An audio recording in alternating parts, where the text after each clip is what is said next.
Subscribe करें और bell दबाएं ताकि कोई खबर रह न जाए।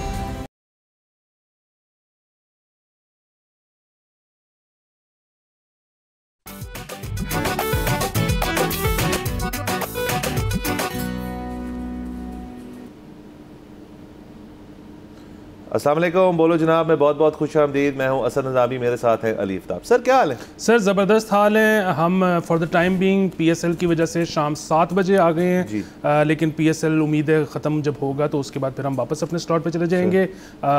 तमाम लोगों से अपील है कि जिसको नहीं पता कि हमारा टाइम स्लॉट चेंज हुआ है PSL में, सबको घर जाके बताएं। और सर देखें ना, हमारा जो शो है जिस किस्म का हम गुफ्तगू करते हैं डिज़ाइंड है, हमारा कोई टाइम नहीं है। हमें किसी भी टाइम एंजॉय किया जा सकता है। कुछ शो इस किस्म के होते हैं कि वो नहीं देखे जा सकते 8 बजे या 9 बजे, और कुछ शो 11 बजे नहीं देखे जाते। ये क्या वर्सिटिलिटी सर आप लाए हमारे इसके अंदर कि आप किसी भी टाइम पे आके बैठ सकते हैं। बिल्कुल, तीखे और तेज़ तरार तज्जियों के एक ही जगह है।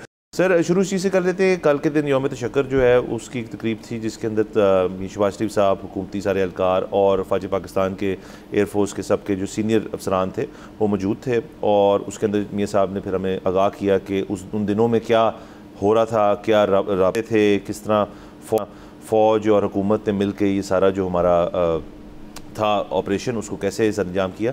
और उसके साथ साथ उन्होंने पीस की फिर से बात की और उन्होंने कहा कि अभी भी हम यही चाहते हैं कि इन दो जो मुल्क हैं उनकी जंग जो है वो किसी के भी फ़ायदे में नहीं है। और इस किस्म की बातें जो आप और मैं हमेशा से करें, जो हुकूमती मौक़िफ़ भी रहा है बड़ी देर से। तो एक तरफ तो ये सारी चीज़ हो रही है। और मीर साहब ने इसमें ये भी बताया कि वो शायद स्विमिंग कर रहे थे जब उन्होंने अपने सिक्योरिटी के जो उनका बंदा था जिसका नाम ज़िया था, उनको कहा था कि फ़ोन अगर आए तो मुझे आपने रोक देना है। तो उन्होंने पूरा उन्होंने वाक़या बताया कि कैसे ये सारा कुछ हुआ। तो इनसाइड डिटेल्स हमें कुछ पता चली। लेकिन सर इसके हमसाया मुल्क जो है वो बिल्कुल भी नहीं रुक रहा। और कल के दिन यूनाइटेड नेशंस की जो टेररिज्म का एक डिपार्टमेंट है, काउंटर टेररिज्म का, उधर उनका एक वफ्द जो है पहुंचा और लश्कर तैयबा और जो रेजिस्टेंस फ्रंट है उनको बैन करने के लिए या उनके ऊपर गुफ्तगू करने के लिए कहा जा रहा है कि वो वहाँ पे गए हैं। और ज़ाहिर है इसके अंदर पहलगाम वाक़या जो है उसकी भी सवाल जवाब उनसे होंगे और ज़ाहिर उनको कुछ बता जो हमें पता है। उनके पास तो बिल्कुल भी कोई डिटेल नहीं है। ना सिर्फ ये, अभी तक तो वो लोग जिन्होंने ये चीज़ की थी उनकी कोई डिटेल नहीं है हमारे पास। तो ये बड़ा इंटरेस्टिंग लगा मुझे कि अमूमन तो ऐसे होता है कि आप UN के पास पहले जाते हैं, कोई मामला होता है और फिर उनसे मुज़ाकरात करते हैं और फिर जब चीज़ें नहीं संभल रही होती तो फिर आप अपनी सॉवरेनिटी की खातिर जो है जो भी चीज़ें करते हैं वो करते हैं। तो उन्होंने इसको रिवर्स किया है और उन्होंने कहा जी पहले हम ये चीज़ करेंगे विदाउट एविडेंस और फिर हम UN के पास गए हैं। और आप ये देख लें कि 9/11 जैसा वाक़या भी जब हुआ था तो अमेरिका उसके बाद गया UN ही था। उसके बाद फिर उन्होंने सारा अपना जो ऑपरेशन है वो लॉन्च किया था जो बड़े साल पर चला और उसका भी हमें पता है क्या, लेकिन तो जाने की ज़रूरत नहीं है। अलबत्ता इंडिया ने जो है वो जो गेम प्लान है अपना वो इस तरह रखा है। अब ये गेम प्लान है या ये डेस्परेशन है, ये चीज़ तो वक्त बताएगा, क्योंकि अभी तक पॉपुलर जो बिलीफ जो है वो यही है अनफॉर्चुनेटली कि हिंदुस्तान जो है उनका इस किस्म की जिंगोइज़म से दिल नहीं भरा और जंगी सूरत हाल जो है वो चाह रहे हैं कि क्रिएटेड रहे, मज़ीद आगे चले। और अब वो पानी के थ्रू इस चीज़ को करते हैं या जो भी मामला होंगे हम आगे जाके देखेंगे, अल्लाह करे। और हमारा हुकूमती मौक़िफ़ यही है कि हम जो हैं आप चाहते हैं कि अमनो मान रहे और अपने अपने कामों पे सब लगे। बिल्कुल सर, आपने क्योंकि शहबाज शरीफ साहब की तकरीर से शुरू किया तो उसमें तो मेरा मशवरा ये है कि आइंदा से ऐसे जब हालात हों तो मोबाइल को शॉपर में डाल के ना तो बेशक पूल के अंदर ले जाया करें, वो शॉपर नहीं आने देगा पानी। अच्छा। दूसरी चीज़ ये है कि ये बिल्कुल आपकी बात ठीक है, इंडिया ने ना रिवर्स इंजीनियरिंग को एक और लेवल पे ले गया है कि वो पहले उन्होंने जंग करके देख ली है, अब UN जा रहे हैं। हाँ। तीसरी चीज़ ये कि अभी वो एक इंडियन अकाउंट है, आई डोंट नो कितना ऑथेंटिक है, KRK साहब हैं, उन्होंने एक चीज़ कही है और वो ये कह रहे हैं कि जी इंडिया अब एक नई ट्रांच लेने जा रहा है राफेल्स की। तो वो कह रहे थे कि जी राफेल जो हमारा एयरबॉर्न हुआ है जिसने वो मिसाइल मारा, तो वो तो अभी 180 किलोमीटर इंडियन बाउंड्री के अंदर था, तो पाकिस्तानी मिसाइल ने उसको हिट करके नीचे गिरा दिया। तो मज़ीद राफेल्स तो लेने की ज़रूरत ही नहीं थी। इनको तो चाहिए था कि यहाँ तो चाइना के पास जाते जहाज़ लेने या अमेरिका के पास जाते जहाज़ लेने। उसमें उन्होंने एक चीज़ कही है, अब अगेन मैं उसकी को गारंटी नहीं लेता, ये वो कह रहे हैं कि जी क्योंकि राफेल्स की जो डील है उसमें अंबानी साहब बीच में है, तो हुकूमत जो है एक तरफ सारी वॉर प्लानिंग कर रही है, दूसरी तरफ अंबानी साहब को भी फ़ायदा जो उन्होंने पहुंचाना था वो अभी तक पहुंचाना चाह रहे हैं, उससे पीछे नहीं हट रहे। ये सर एक कितनी स्ट्रेंज चीज़ है कि मिलिट्री मामलात में प्राइवेट एंटिटीज़ का बीच में होना एज मिडल मैन, वो ये बहुत अजीब चीज़ है। जहाँ तक आपकी बात है कि मोदी साहब के अज़ाइम क्या हैं, कल के शो में हमने तफसीली बात की थी कि मोदी साहब तो इस वक्त उतावले हुए होंगे कि जी दोबारा अटैक करें। ये तो इस वक्त उनको जिसने रोक के रखा होगा वो इंडियन मिलिट्री होगी, कि इंडियन मिलिट्री जब तक ये नहीं समझती कि अब वो दोबारा से अटैक करने के काबिल हैं वो नहीं करेंगे। 1971 भी इसकी एक मिसाल है जो हमने कल दी थी, वो व्यूअर्स हमारा कल का शो देख सकते हैं। हाँ बिल्कुल सर। और अगेन देखिए ना, ये वही जो कल हमने बात की थी कि एक पॉइंट रह गया था हमारा कि मोर टू लूज़ वाली जो आर्ग्यूमेंट है ना, वो उनके जो सेन माइंड्स हैं वो कर रहे हैं। यस आप इकोनॉमी टू इकोनॉमी कंपेयर कर लें तो कंपैरिजन जो है वो बड़ा मुख्तलिफ किस्म का है। पाकिस्तान जो है वो बहुत उस लिहाज से एक छोटी इकोनॉमी है और इंडिया उस लिहाज से एक बहुत बड़ी इकोनॉमी है जो 2030 तक इस खिते की सबसे बड़ी इकोनॉमी बनने चाहते हैं। और साथ यानी कि बेसिकली तो वो कह रहे हैं हम चाइना से मुकाबला करना चाहते हैं या एट पार आना चाहते हैं।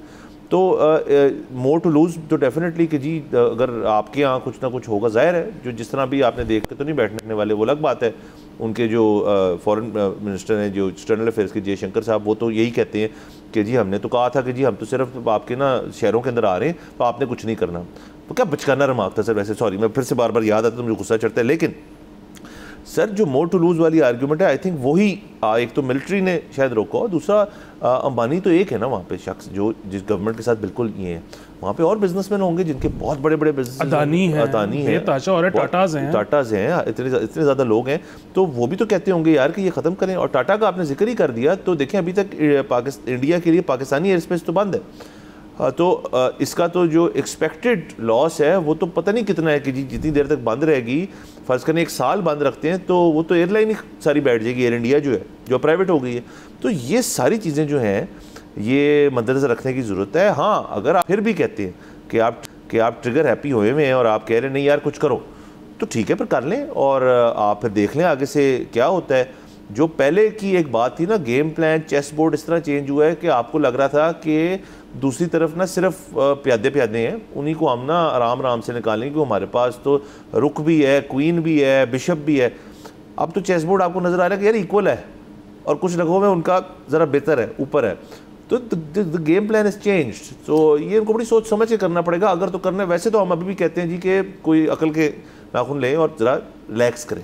बिल्कुल सर, जो जंग होती है ना उसमें वो एस्केलेट करती है, उसके मुख्तलिफ लेवल्स होते हैं। मतलब ये वाली जो जंग थी ये ज़्यादातर जो है एयर कॉम्बैट तक महदूद रही, यही पहला लेवल होता है। इसके बाद फिर बूट्स ऑन ग्राउंड होते हैं, उसके बाद सरफेस टू एयर जो है वो होती है। मतलब चलते चलते एंड फिर आपको पता है कि एटॉमिक पे होता है जब दोनों ताकतें एटॉमिक पावर हों।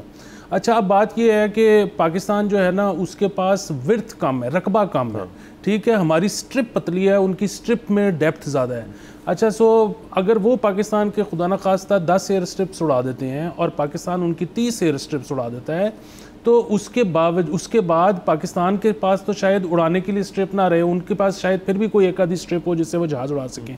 सो अगर वो ये सोचते हैं ना, पाकिस्तान ने किसी वजह से इतने international Indian pressure plus international pressure के बावजूद पाकिस्तान ने आज तक वो पेपर साइन नहीं किया जिसके तहत पाकिस्तान जो है वो फर्स्ट स्ट्राइक नहीं कर सकता एटॉमिक स्ट्राइक। तो वो क्यों नहीं किया? उसकी वजह इसीलिए नहीं किया कि जी अगर if it comes down to this तो फिर हम तो चला देंगे। और तीसरी चीज़, इंडिया अगर पाकिस्तान, वैसे तो ये हो नहीं सकता, ये मुमकिन ही नहीं है। मतलब इसके ऊपर 50 वजूहात हैं कि ये क्यों मुमकिन नहीं है। लेकिन अगर खुदा न खास्ता इंडिया पाकिस्तान को एनहिलेट करने में भी कामयाब हो जाता है तो क्या होगा? कुछ बिलियंस का नुकसान होगा इकोनॉमी को, वर्ल्ड वाइड इकोनॉमी को, और 24 करोड़ ज़्यादा से ज़्यादा लोग जो है वो मर सकते हैं। ज़्यादा से ज़्यादा, इससे ज़्यादा तो मर नहीं सकते ना।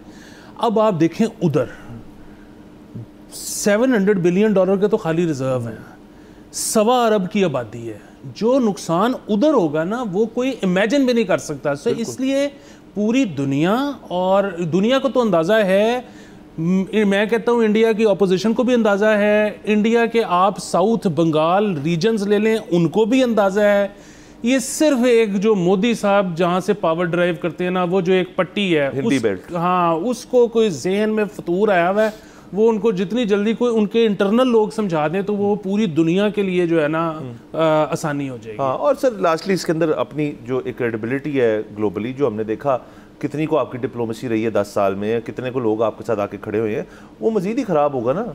मतलब आपने इजराइल ही आया ना आपको कहने के लिए ठीक है जी, और साउथ अफ्रीका वगैरह जैसे मुल्क जिन सब ने भी बाय द वे बड़ी न्यूट्रली बात की थी, सिर्फ इजराइल को छोड़ के। तो चलो वो तो हमें पता है क्या उनकी ज़हनियत क्या है। और सर लास्टली से जो बूट्स ऑन द ग्राउंड वाली बात है ना, उस पर मैं किसी सुन रहा था किसी डिफेंस एक्सपर्ट को, और दोनों साइड्स पे एक बात तो उसके अंदर बड़ी क्लियर है कि कहानी जो है ना उस तरह भी मुख्तलिफ है, या जैसे आप कह रहे रकबा छोटा है, स्ट्रेच हमारा नैरो है, और मतलब तो जो मोबिलाइजेशन है उसमें आपका टाइम जगह जगह पहुंचने में या LOC लेट से पहुंचने में वो उनसे निस्बतन कम है, उनकी फोर्सेस की डिप्लॉयमेंट ही बहुत स्कैटर्ड है। सो ये भी एक बात है कि वो जो अभी सारा कुछ जो है, और देखिए ये तो हमने एयर पे देखा ना अपना, और हमें तो कोई बताता नहीं है, वहाँ तो सारी चीज़ सामने रखते थे ना फॉर द वर्ल्ड टू सी कि देखें जी हमारे पास क्या क्या है। यहाँ तो अभी अंदाज़ा ही नहीं है किसी को कि यहाँ पे हम कितने वेल इक्विप्ड है, अल्लाह का शुक्र है, और हमारी फ़ौज जो है वो कितनी वेल ट्रेंड है, और वो किस तरह अपना दिफा करते हैं हमें पता है। तो बस इस बात को सर मेरे ख्याल में यहाँ पे ख़त्म करते हैं। और इसी से रिलेटेड सर हमारे पास एक और ख़बर है, तो ये सर वफाकी वज़ीर हैं दिफाई पैदावार के, और रज़ा हयात राज साहब, तो इन्होंने सर एक बयान दिया है, और वो कहते हैं कि जी इस वक्त दिफाई सनत में जो हमारे पास ऑर्डर्स हैं वो अगले 2 साल तक भी मुकम्मल नहीं हो सकते। तो ये तो सर एक डेफिनेटली एक चीज़ क्रिएट हुई है कि एक तो इकोनॉमीज़ का बात करते हैं, एक वॉर इकोनॉमी के अंदर भी बड़ा शिफ्ट आया और आएगा मज़ीद, क्योंकि आप देख लें अभी डोनाल्ड ट्रंप साहब गए हुए थे कतर, तो कतर ने उनके साथ को $1.2 ट्रिलियन की डील साइन की, जिसके अंदर जहाज़ जूस भी हैं और बड़ी चीज़ें भी हैं। कतर ने भी एक 400 मिलियन का वो एयरफोर्स 1 की मद में उन्होंने दिया है, तो डोनाल्ड ट्रंप साहब ने एक्सेप्ट कर लिया उसको। पाकिस्तान चूँकि एक एक्सपोर्टर है ऑफ आर्म्स, तो और अब चाइनीज़ टेक जो है वो सारा जो है हमें नज़र आ गया, उसकी कैपेबिलिटीज़ जो हैं। PL-15 मिसाइल्स जो हैं उनका भी कहा जा रहा है कि शायद पाकिस्तान को उसकी मैन्युफैक्चरिंग का और मिल जाए यहाँ पे ऑर्डर, जैसे जो JF-17 थंडर है उसका भी यहीं पे बनता है, वो यहाँ पे असेंबल नहीं होता, यहाँ पे बनता है। तो अब इनके तो बयान मुझे उस पर आते ही हैं। पहले से ज़रा वॉर इकोनॉमी को हम ज़रा डिस्कस कर लें। जैसे आपने कहा कि वहाँ रफ़ेल हो रहा है, और यहाँ पे हम अपने इंडिया चाइनीज़ जो हमारे पास इक्विपमेंट है उसके साथ हैं। तो दुनिया भर के अंदर ये मामला जो है अपने दिफा के लिए तो हर मुल्क चीज़ें लेते हैं ना। चाइना एग्ज़ाम से नज़र आया है कि जी ये जो इनके प्लेटफॉर्म्स हैं ना, और वो एक तो सिंकिंग बहुत अच्छी है उनकी डिप्लॉयमेंट जो है वो बड़ी अच्छी है, और उनकी ट्रेनिंग भी बहुत अच्छी है, क्योंकि वो पाकिस्तानी जो सारे हैं हमारे लोग हैं वहाँ पे जाते रहे, वो यहाँ आते रहे।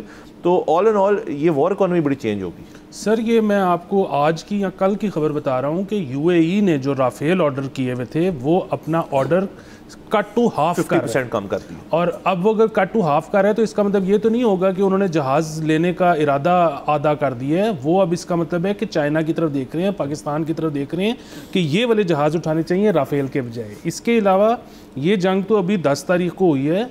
पाकिस्तान ने पिछले साल भी अर्जेंटीना को जहाज़ एक्सपोर्ट किए। सो हमारे जो आर्म्स तो जो हम जो रिवायती असलहा कहते हैं वो तो हम बड़े अरसे से एक्सपोर्ट कर ही रहे हैं। अब हमने इस जंग से पहले से जहाज़ भी एक्सपोर्ट करने शुरू कर दिए। सो ये बिल्कुल एक बहुत बड़ा जो है वो चीज़ है। दूसरा एक और चीज़ देखें, ये जो ट्रंप साहब की मैं तारीफ़ करना चाहूँगा। ट्रंप साहब ने एक दफ़ा से ज़्यादा जिक्र किया ट्रेड का, और दोनों मुल्कों के साथ। बड़ी अच्छी बात है कि उन्होंने बार बार इंडिया से ट्रेड का भी जिक्र किया। देखें जितनी ज़्यादा कंपनीज अमेरिकन इंडिया में होंगी, पाकिस्तान में होंगी, उतना ज़्यादा अमेरिका का दीगर मुल्कों का इंटरेस्ट होगा। इसी तरह जिस तरह ये आप कहते हैं कि हमारे पास इतना ऑर्डर है कि 2 साल पूरा नहीं हो सकता, वो ऑर्डर बाहर से आया है ना, बाहर वाले अब वो चीज़ एक्सपेक्ट कर रहे हैं। उन्होंने आपको ऑर्डर दे दिया, कहीं और नहीं दिया, आपको एडवांस भेज दिया, कहीं और नहीं भेजा। एक जंग हो जाती है जिसकी वजह से उनके ऑर्डर डिले हो जाते हैं, पूरी दुनिया को नुकसान है। सो पूरी दुनिया जितनी ज़्यादा इन्वेस्टेड होगी इस खित्ते के अंदर, उतना जंग मुश्किल हो जाएगी। और ये क्यों ज़रूरी है? ज़रूरी इसलिए है कि आपके साथ वाले मुल्क में एक प्राइम मिनिस्टर आ गया है जिसके बारे में सीरियस ये गुमान है कि वो he is not right in his head, वो उनका दिमागी तवाज़ुन शायद ठीक नहीं है। बिल्कुल सर, ये अगेन वॉर इकॉनमी हो जाए, आपकी रवायती इकॉनमी की जो चीज़ें हैं, आपकी प्रोडक्ट्स ट्रेड वगैरह, उसके अंदर अब तो बड़ी क्लैरिटी है कि अमेरिका किस तरफ लीन कर रहे हैं। अमेरिका कह रहा है यार हमने पैसे कमाने हैं, हमने अपने अवाम को और मज़ीद अपलिफ्ट करना है, हमने उनकी लाइफस्टाइल बेहतर करना है, जो भी हम भी यही चाहते हैं। तो इसके अंदर तो जंग की गुंजाइश नहीं। बाकी इनका राज साहब का जो बयान है कि 2 साल तक हम ऑर्डर नहीं फिल कर सकते, तो ये तो इतना जिम्मेदाराना किस्म का बयान नहीं है कि अगर किसी ने आपको ऑर्डर देना है वो ये खबर पढ़ के कहेगा यार इनके पास तो कैपेसिटी नहीं है। वो तुमको तो कहना चाहिए था कि 2 साल तक तो हम नहीं दे सकते, लेकिन हमने कैपेसिटी ही इन्हांस कर दी है। मतलब कहने में क्या है, तो बयान ही है ना, बयान क्या होता है? एग्जैक्टली ये बहुत गैर जिम्मेदाराना बयानात हैं, और ये सिर्फ इनकी तरफ से नहीं आए, जो हमारे वज़ीर दिफा हैं उनके भी बहुत ज़्यादा गैर जिम्मेदाराना बीच में बयानात आते रहे हैं। इस वक्त हुकूमत को, इस वक्त रियासत को देखने की ज़रूरत है। बहुत ज़रूरी चीज़ है कि ये अब बयानात इनके ना वेट हुआ करें किसी एक जगह से, इससे पहले कि देखें वही वाली बात है, इस वक्त अगर अर्जेंटीना ने या टर्की ने आपको कॉन्ट्रैक्ट दिया हुआ है और वो ये खबर पढ़ लें और वो कहें कि यार ये तो 2 साल तक हमें मिल ही नहीं सकता, तो और हम नहीं देते कॉन्ट्रैक्ट, कहीं और चले जाते हैं, तो ये बड़ा नुकसान हो जाएगा। आपको तो सीधा सीधा कहना चाहिए जी 2 साल तक नहीं हो सकता था, हमने कैपेसिटी इतनी बढ़ा दी है, 6 महीने में देंगे, फिर वो ना हो तो ना हो, कोई बात नहीं, वो तो चले, तो होता ही है ना कारोबार। बारह सर यहाँ पे जाने हमने ब्रेक के ऊपर, लेट्स टेक अ ब्रेक।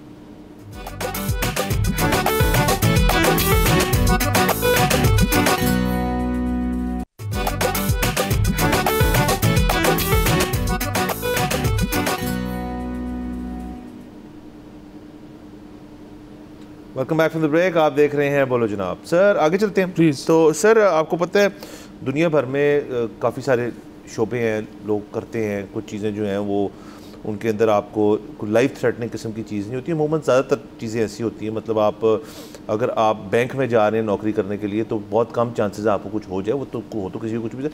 कुछ शोबे ऐसे हैं जिसके अंदर इमिनेंट है आपको रिस्क, और उस रिस्क को मिनिमाइज़ किया जाता है सेफ्टी इक्विपमेंट के साथ, दीगर और चीज़ों के साथ। उसमें से एक शोबा ऐसा है सर जो कि लेस्को के जो हमारे लाइन ऑपरेटर्स हैं, लाइनमैन जो हैं, जो जगह जगह जाके बिजली के मामला ठीक करते हैं।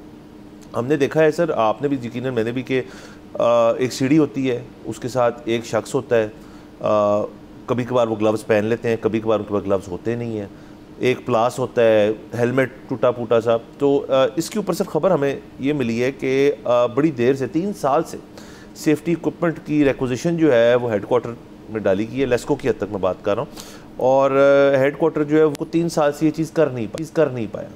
अब जाहिर है लेस्को जो है वो एक खसारे में है अदारा, लेकिन ये खबरें भी मिलती हैं कि जी लाइनमैन अमूमन कि लाइनमैन को जी करंट लग के वो मतलब अपनी ज़िंदगी खो बैठे।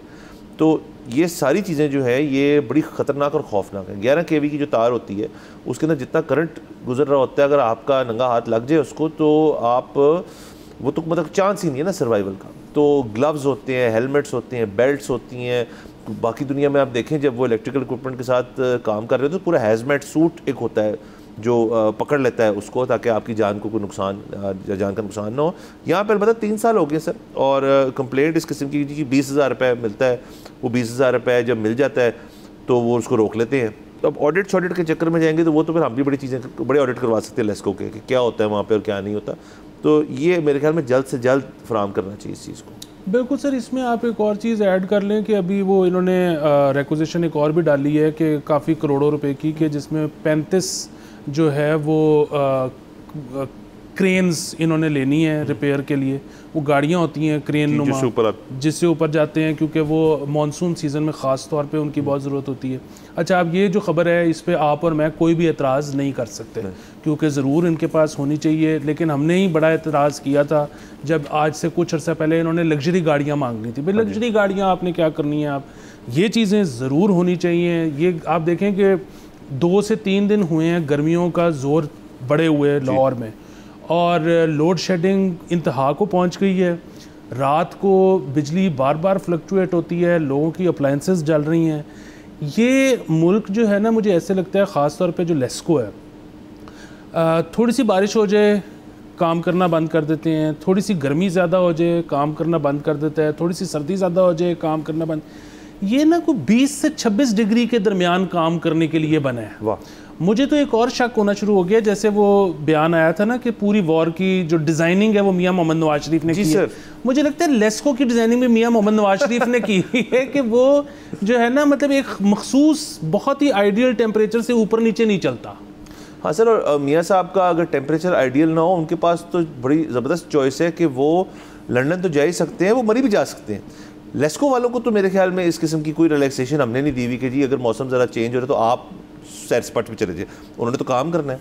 ये बात तो है। इसके अंदर एक और चीज़ भी ऐड कर लें कि पाकिस्तान के अंदर मैं कहूँगा, चलें लेस्को की बात हो रही है तो आप समझें कि जो वायरिंग है ना, इलेक्ट्रिसिटी सप्लाई जिससे, वो ओवरग्राउंड ज़्यादा है, 90% प्लस जो है वो ओवरग्राउंड है। सो ये भी एक इशू है। ये लोग इसलिए चाहिए होते हैं, जब ओवरग्राउंड को इशू होता है चाहिए होते हैं। अब काफ़ी जो नई सोसाइटीज़ हैं उन्होंने अपना अंडरग्राउंड वायरिंग कर ली, लेकिन वो क्योंकि वो सिरे से ही बुनियाद ही उनकी इस तरह थी कि जी हम अंडरग्राउंड रखेंगे, तो एक तो ये बात है। दूसरा, उनको ये ऑप्शन कई पुरानी सोसाइटीज़ को दी जाती है, एरियाज़ को, कि आप अभी अपनी अंडरग्राउंड कर लें, वहाँ के रहायशियों से बातचीत करके कि जी कुछ पैसे सब जोड़ के ये कर लें, तो कर लेना चाहिए। उससे ये चीज़ें कम हो जाएंगी। लेकिन ज़ाहिर है यहाँ पे तो जो सेफ्टी इक्विपमेंट जैसे दस्ताने, हेलमेट नहीं दिए जा रहे, तो ये तो बहुत दूर की बात है कि इसको अंडरग्राउंड कर लें। जी बिल्कुल सर, देखिए वो जब आप ऑप्शन देंगे ना तो फिर बहुत सारे लोग उसको नहीं टेकअप करेंगे, क्योंकि उसमें पैसे लगते हैं। तो यहाँ पर तो होता है कि जी अपना नुकसान हम लॉन्गर रन में ज़्यादा करवा लेंगे, इनिशियली हम थोड़े से पैसे जेब से नहीं निकालेंगे। लेकिन अगर हुकूमत इसको मैंडेटरी कर दे, देखें आपकी और मेरी तनख्वाह में जो पैसे कटते हैं, जो टैक्स कटता है, वो क्या ऑप्शनल है? मैं और आप अगर चाहें तो ना दें, हुकूमत ने उसको मैंडेटरी कर दिया ना, हमें कट के मिलती है। तो इसी तरह अगर वो कर दें कि जी ये इस रिहायशी कॉलोनीज़ हैं वो इतने इतने पैसे ज़्यादा देंगी उसमें रहने वाले, और ये सब हम अंडरग्राउंड करने लगे हैं, तो ऐसे नहीं है कि ये मुमकिन नहीं है। ये मुमकिन है। ये काम चोरी है लेस्को के को लेकर और दीगर डिस्कोस को लेकर, ये सब कुछ पॉसिबल है, किया जा सकता है सर, बिल्कुल किया जा सकता है। और सर इसके अंदर देखें, अब ये वाली बात भी आ जाती है जो एक स्केपगोट किस्म की चीज़ बनाते हैं वो सोलर पावर को, कि जी वो देखिए असल में हमने जो ग्रिड सिस्टम है अपना वो बनाया था एक्स अमाउंट ऑफ लोड को हैंडल करने के लिए। अब चूँकि एक्सपोर्ट भी हो रही है बिजली, तो वो ग्रिड जो है मेल फंक्शन करना शुरू करती है। ये बात बिल्कुल सही होगी, ये बात बिल्कुल दुरुस्त होगी, क्योंकि पाकिस्तान जो है उसका सोलर जो पे बैक वाली सारी सिस्टम है वो बाकी दुनिया से मुख्तलिफ है। यहाँ पे नेट मीटरिंग है, दुनिया भर में ग्रॉस मीटरिंग होती है। लेकिन क्या ये चीज़ भी किसी ने बैठ के, जब सोलर हो रहा था तो शुरू में जब लग रहे थे सोलर, तब तो छोड़ दें, अभी जितने सारे पैनल्स इंपोर्ट हुए हैं, तो वो पैनल्स गोदामों में तो नहीं रखने के लिए थे ना, लोगों ने लगवाने थे, क्योंकि आपने सस्ता कर दिया था उसको, बहुत सस्ते आ रहे थे। तो आपने क्या अपनी ग्रिड जो है उसको रीएडजस्ट नहीं किया उस हिसाब से? क्या ग्रिड के अंदर कोई मेंटेनेंस नहीं हो सकती जो चीज़ को ठीक है? टेक्निकल चीज़ें, बट जैसे आपने कहा कि चीज़ें जो करने वाली होती हैं वो हो सकती हैं। यहाँ पे सर वही वाली बात है कि देखें, इदारा जो अपनी इतनी ज़रूरी चीज़ जो है वो फराहम नहीं कर सकते, जो कितने को पैसे होंगे, कुछ ज़्यादा पैसे नहीं होंगे जिसको सेफ्टी इक्विपमेंट देने के लिए, वो नहीं कर पा रहा, तो बाकी बातें बड़ी दूर हैं। बिल्कुल, देखिए ना वो जो एक होता था अप्रोच पहले कि जी वो जो जहाँ पे रिकवरी ज़्यादा है वहाँ पर बिजली नहीं जाएगी, जहाँ पे रिकवरी कम है वहाँ पे बिजली जाएगी। एक तो वैसे यही बहुत फ्लॉड सिस्टम है। वो फ्लॉड सिस्टम इसलिए है कि जहाँ पे रिकवरी नहीं होती वहाँ पर भी तो लोग ऐसे होंगे ना जो पूरा अपना बिल टाइमली पे करते हैं, तो आप उनको क्यों पेनलाइज कर रहे हैं उन लोगों की वजह से जो नहीं देते? आप अपना रिकवरी बेहतर करें, आप अपने सिस्टम्स जो हैं वो इन प्लेस करें, आप ये किसी को मौका ही ना दें कि वो बिजली चोरी कर सके। इसी तरह बुनियादी बात ये है कि अब आपका ग्रिड सिस्टम ऐसा है कि जहाँ पे आप रहते हैं, जहाँ पे मैं रहता हूँ, वहाँ पे 98% से ऊपर रिकवरी है। तो वहाँ पर अब ये बिजली अगर पूरी नहीं दे पा रहे तो उसमें जो हमें कोफ्त होती है या हमारा नुकसान होता है उसको आप कतई नज़र उसको आप साइड पे कर दें। वहाँ पे लेस्को का भी तो नुकसान हो रहा है ना, कि मतलब वहाँ पे अगर वो बिजली दें तो उनको बिजली की कीमत भी मिलेगी, उनको उसके ऊपर टैक्सेस भी मिलेंगे, वो उससे पैसे कमाएंगे, लेकिन वो नहीं कर पा रहे। सर ये देखिए, ये हम लाहौर की हद तक बात करें, लाहौर के ये मसले हैं। कराची चले जाएँ तो हमने कई दफ़ा यहाँ बात की है कि जो के इलेक्ट्रिक वहाँ पर कर रहा है और लोगों तक मतलब उनके हालात जो हैं कराची के वो आपके सामने हैं कि वहाँ तो मतलब बारिश ना भी हो तो चीज़ें ख़राब हो जाती हैं। और वो उसका वही इशू है कि एक वो चला रहे हैं उसको जिस तरह चलाने का उनको दिल है, और आवाम जो है उनको रिलीफ नहीं मिल रहा है। देखिए ये बिजली है, ये एक बुनियादी ज़रूरत है, हर शख्स की, कारोबार की एक ज़रूरत है। तो हम जो इस जंगी सूरत हाल से अब फ़िल वक्त जो और हम चाह रहे हैं कि इकोनॉमी के अंदर जो है इजाफा किया जाए, वो बिजली बगैर नहीं हो सकता। वो देखें, आपने अगर कभी भी तरक्की करनी है ना तो उसके लिए इंडस्ट्री होगी, अगर वो इंडस्ट्री होगी तो उसको एनर्जी चाहिए होगी। तो आप अगर वो नहीं प्रोवाइड कर सकते तो ये बात भूल जाएं कि कभी माशी तरक्की कर सकती हैं। जहाँ तक के इलेक्ट्रिक की बात है, उसमें जो सबसे बड़े इन्वेस्टर हैं उन्हीं को इंसाफ नहीं मिल रहा, तो फिर आम आदमी को क्या इंसाफ मिलेगा? तो इस पे तो हुकूमत को सब काम छोड़ के सबसे पहले करना चाहिए। बाहर से यहाँ पे जाना हमने ब्रेक के ऊपर।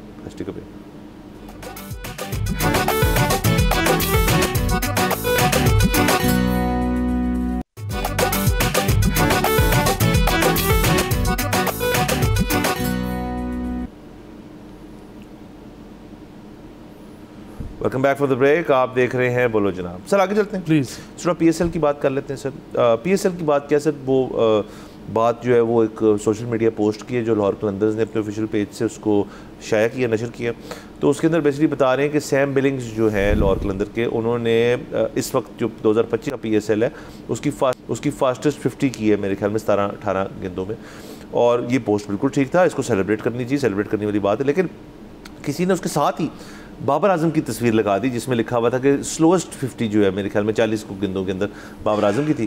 तो ये ज़रा बाबर आजम को उन्होंने पॉइंट्स मारा है, ये मुझे इतनी बात पसंद नहीं है सर। मेरे ख्याल में तो बहुत एक्सीलेंट मार्केटिंग गिमिक था। उसकी एक वजह है कि इनिशियली आई एम अज्यूमिंग कि पोस्ट यही बनी होगी कि फास्टेस्ट 50 सैम बिलिंग्स।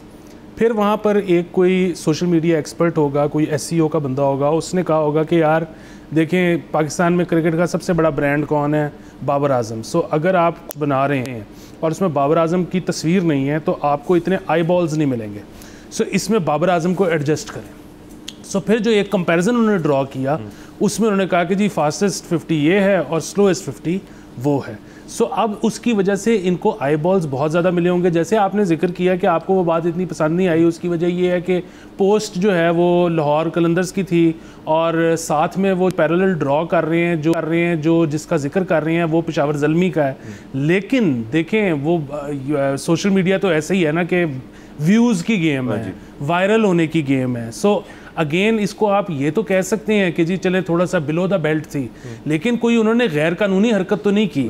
सो मेरे ख्याल में तो ये हुस्न है कि इस तरह की। और तो देखिए थोड़ी सी जो नोक झोंक होती है ना उसकी वजह से राइवलरीज बिल्ड होती हैं, उसकी वजह से टिकट सेल्स बढ़ जाती हैं। सो बुनियादी तौर पर अगर इस पोस्ट के बाद पेशावर ज़ल्मी की और लाहौर कलंदर की थोड़ी सी लगनी शुरू हो जाए तो उससे फ़ायदा तो गेम को ही पहुँचेगा। सो मुझे तो बड़ा मज़ा आया सर। बिल्कुल ये बात तो ठीक है कि आई बॉल्स के लिहाज से तो बिल्कुल ठीक है सर। लेकिन दूसरा शायद जो आपने पॉइंट अभी क्रिएट किया कि किसी ने कहा हो कि चलो बाबर की लगा लेते हैं, शायद ऐसे ना हुआ हो। शायद वो जो सोशल मीडिया जो उनका हैंडल करते हैं उन्होंने कहा यार एक काम करो, चेक करो स्लोएस्ट किसकी है, और वो फिर पता चला है ही बाबर आजम की। तो उन्होंने कहा यार अब तो हम मजबूर हैं लगाने के लिए, तो उन्होंने लगा दी। बारह चले सर ये शुगल वुगल चलते रहना चाहिए और PSL अब ऑन गोइंग है तो उसको लोग इन्जॉय करें। बिल्कुल, सबको बहुत मुबारक हो। PSL वापस शुरू हो गया है, तकरीबन हमारे सारे इंटरनेशनल प्लेयर्स वापस आ गए हैं। ऑन दी अदर हैंड अगर आप IPL देखें तो वहाँ पर तो स्टार्क वगैरह ने वापस आने से इनकार कर दिया। तो ये एक और जीत है सफारती महाज पे पाकिस्तान की।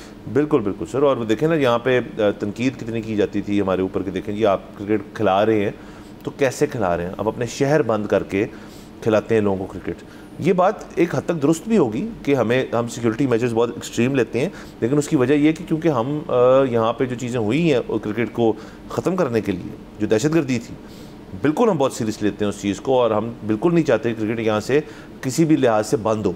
हमने भी चैंपियंस ट्रॉफी कराई है, बड़ी ज़बरदस्त कराई है। सो पॉइंट इज़ कि ये कोई ऐसा पॉइंट नहीं है, मतलब देख लें अगर आपने वहाँ पे स्टेडियम खाली कराए, हमने तो कोई स्टेडियम नहीं खाली कराया था, हमने तो अपने जो यहाँ पे प्लेन्स थे C-130s थे उनको यूज़ करा के प्लेयर्स को सेफ्टी से हमने पहुँचाया। आपके यहाँ तो आपने ऐसा कुछ नहीं किया।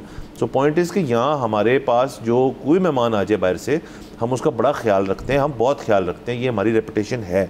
और इस यही वजह है कि डिप्लोमेसी में भी हम बहुत आगे हैं। आप तुर्की के बयान देख लें, आप सारे देख लें, और क्रिकेटर्स के ख़ास तौर पे आप देख लें कि वो सब वापस आएंगे, बारिंग अ फ्यू में भी लेकिन वहाँ तो ज़्यादातर उनके प्लेयर्स जो है वो आने से इनकार उन्होंने इनिशियली किया, फिर शायद कुछ आगे, लेकिन बड़े बिग नेम्स नहीं वापस आए। बिल्कुल, देखिए ना कि वो जिस तरह से आपने कहा कि हम जो है वो एक्सट्रीम स्टेप्स लेते हैं, तो उन एक्सट्रीम स्टेप्स की वजह से फॉरेन प्लेयर्स का कॉन्फिडेंस भी तो बहाल होता है ना।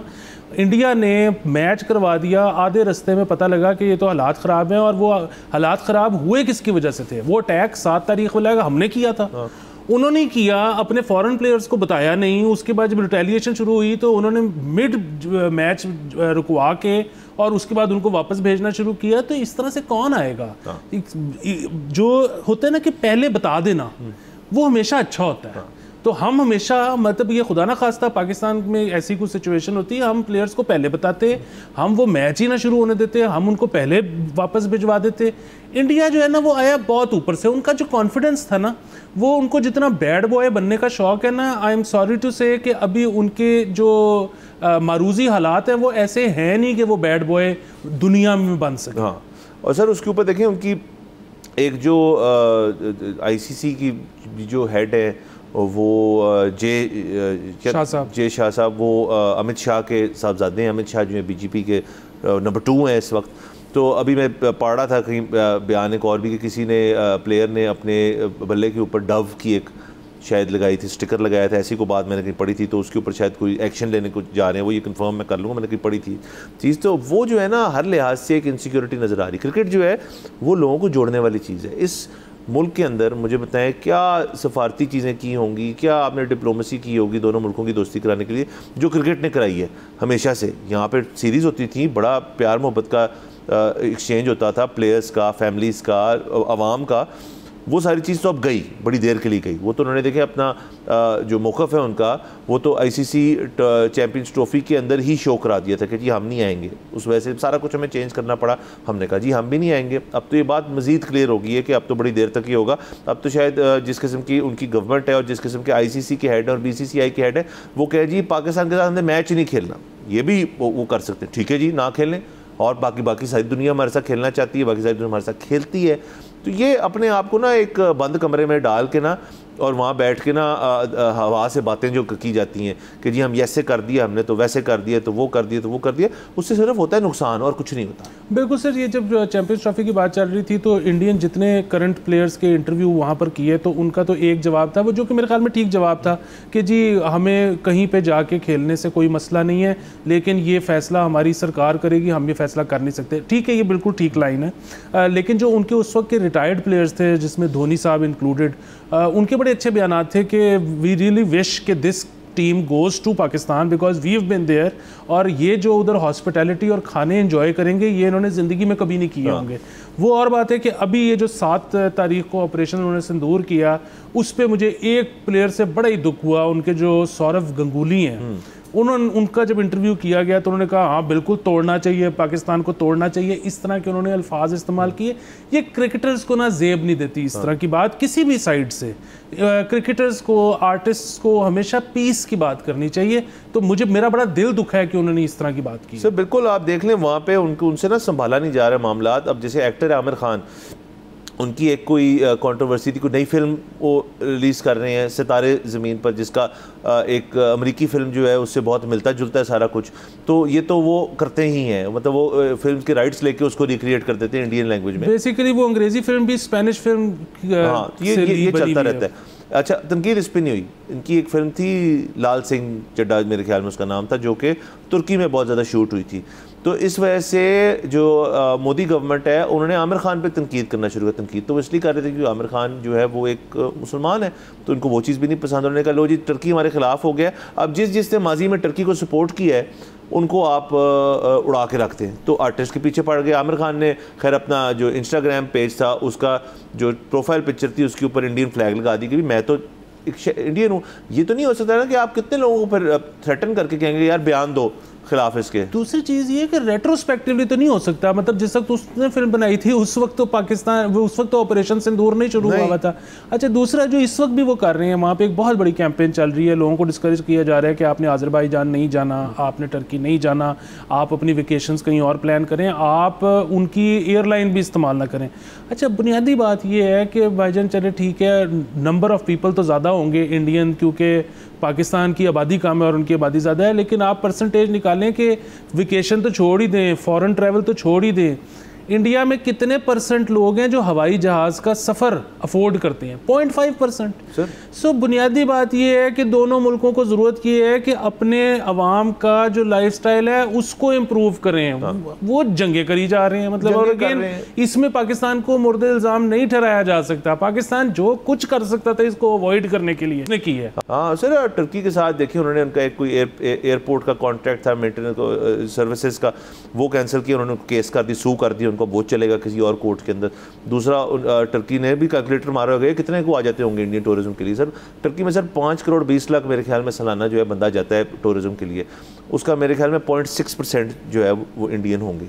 वहाँ पे ज़्यादातर जो है लोग, और उनको कोई फ़र्क नहीं पड़ा आपकी इस किस्म की चीज़ थे, आप बैन कर दे टूरिज्म। तो सर ये सर 12 सारी बातें हैं। आजकल देखें सर, हम क्रिकेट से शुरू होते हैं लेकिन पहुँच हम एक चीज़ पे जाते हैं, क्योंकि ये इंटरलिंक्ड है सारा कुछ, इसके ऊपर हो नहीं सकता कि ये बात ना हो। और दुनिया में जंग से ज़्यादा संगीन कोई चीज़ है भी तो नहीं ना। बात सर इजाज़त लेते हैं, वक्त ख़त्म हो जा रहा है। कल आपसे इंशाल्लाह फिर मुलाकात होगी। खुदा हाफ़िज़।